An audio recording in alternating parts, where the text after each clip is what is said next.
ভাবুন তো, ৩,০০০ বছরেরও বেশি আগে প্রাচীন মিশরীয়রা এমন একটি বই তৈরি করেছিল যেখানে লেখা ছিল মৃত্যুর পর আত্মার কিভাবে পথ চলতে হবে।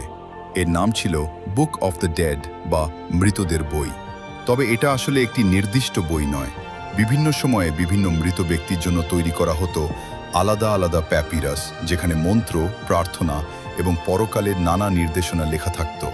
মিশরীয়দের বিশ্বাস ছিল মৃত্যুর পর আত্মাকে নানা পরীক্ষা ও বিপদের মধ্য দিয়ে যেতে হবে। এমনকি একটি বিখ্যাত দৃশ্যে দেখা যায় মৃত ব্যক্তির হৃদয়কে একটি পালকের সঙ্গে ওজন করা হচ্ছে। হৃদয় যদি সত্য ও ন্যায়ের প্রতীক পালকের চেয়ে ভারী হয়, তাহলে তার পরিণতি হতে পারে ভয়ঙ্কর। কিন্তু সবচেয়ে রহস্যময় বিষয় হল, এই প্রাচীন লেখাগুলোর অনেক মন্ত্র ও প্রতীকের অর্থ আজও পুরোপুরি পরিষ্কার নয়। অর্থাৎ হাজার হাজার বছর আগে মিশরীয়রা মৃত্যুর পরে জগৎ সম্পর্কে ঠিক কী বিশ্বাস করত, সেই রহস্যের অনেকটাই এখনও লুকিয়ে আছে এই মৃতদের বইয়ের পাতায়।